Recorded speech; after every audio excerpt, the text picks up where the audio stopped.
is a growing citizens movement demanding an explanation of chemtrails. And I talked to my NSA buddies at Fort Carson, Peterson Air Force Base, and Buckley, where I was actually their doctor taking care of the pilots flying and spraying the chemtrails. So I know it's real. If anybody says it's not real, they're full of it. It's not the same as conducting some localized test for some defensive project. This is open air operations. It's not a test. This thing is in place.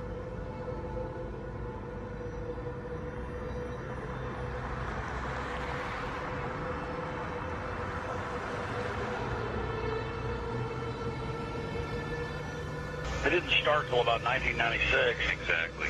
And, growing up my whole life, a condensation trail disappeared, the 20 seconds, a minute, 2 minutes. And now it can be in the summer at like 4,000 feet, and there's these big clouds behind jets. Some jets leave it behind, leave a trail behind them. Other jets at the same flight level, same altitude don't.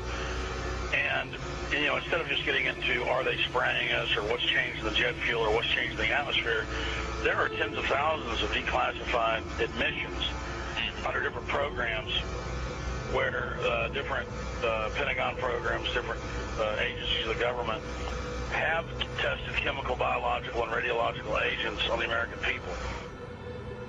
Talking about this a few years ago was extremely dangerous. Now that we have YouTube and more social networking devices, such as even Rupert's MySpace, this is really getting out in such a way that they can't control it. They must just be really, if you can use the expression, shitting themselves over this, because they can't control people now talking about the elephant in the room, what is so obvious to all of us. There's a feeling from that area that the state doing all of these weather modification programs might not be doing it for the benefit of the citizens of Texas and other states that they may impact as well. Well, many of the planes that we're seeing here in Abilene will actually turn whatever they're spraying on and off right before our eyes. I mean, you'll see a plane up there flying like normal, and then all of a sudden it starts spraying.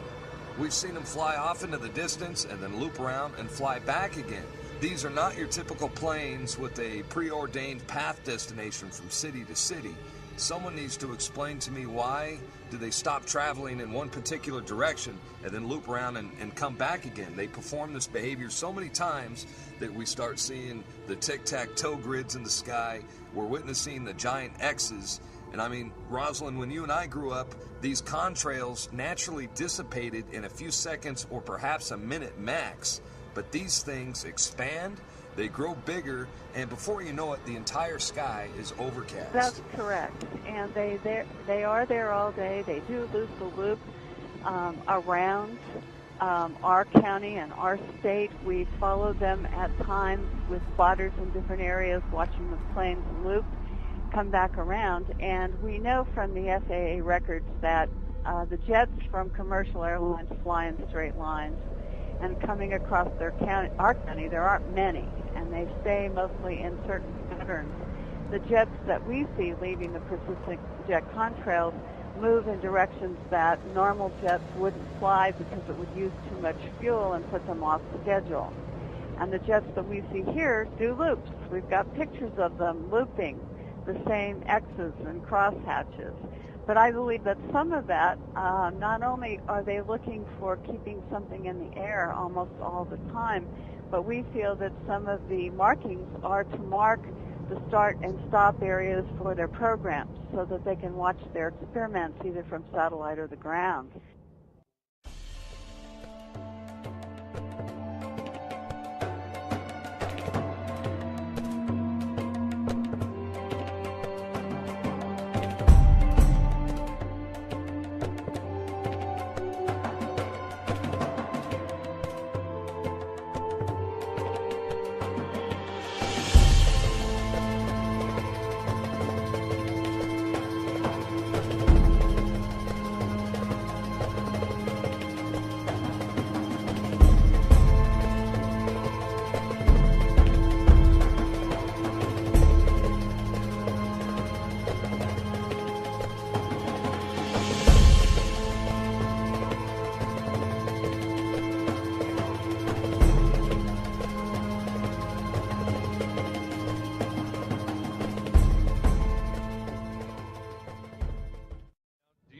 that this is a full-scale secret operation that includes not only the U.S. but Europe and the rest of the world? Well, that's apparent because you can see the pictures from all over the world, and I get them constantly. Some areas are worse than others. The excuse for this is, number one, weather modification, number two, to save us from global warming, and number three, to save us from the terrorists. A lot of these programs, of which there are many patterns and which has been designated as wake vortex simulation carried out by NASA Langley Research Center, many of these operations and the patents go on to explain how if there is a biological attack by terrorists at some point, that these exercises and practices will, in a sense, save us with the spider webbery that comes down from the aerosol spraying, potentially gathering the chemical mass spray that could be sprayed on any given population. The problem with that is the terrorists don't have the means to deliver this. They don't have the access to deliver this over the American populace per se. And the only people who have been doing this, that is biological experiments on the American people, is the military themselves, which has been admitted from everything from Operation Shad to the spraying that happened in San Francisco, I believe back in the 60s and the 70s, that literally killed people. Again, I may not be able to ascribe intent, but what I can say is that it is expected that there will be increased mortality as well as the potential of a huge host of unknown pathogens that we are subject to, and this is not based on speculation. There's a whole arena of biological research that we haven't even begun to touch on. Could a strange substance found by a Southwest Arkansas man be part of a government found in our sample? At a community in the San Bernardino Mountains says a real mystery on its hands. The official explanation here is that jet contrails are causing strange lines in the sky. What effects barium has on the body. Short-term exposure can lead to anything from stomach to chest pains. Long-term exposure causes blood pressure problems. Ryan addressed concerns by chemtrail researchers that barium could be meant to wear down a person's immune system. You're talking about dominating our air supply without the human consent in a way that is difficult for many of us certainly to conceive, and certainly many of us refuse to accept it even in the light of sufficient and overwhelming evidence.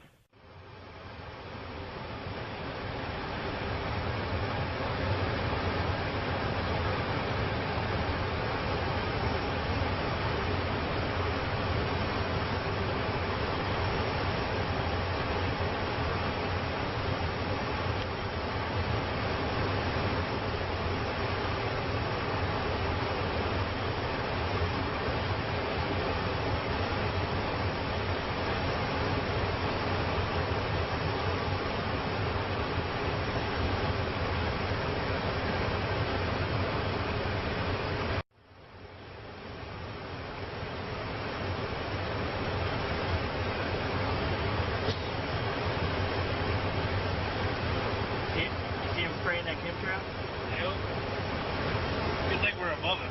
I know. Otherwise, we'd be dead right now.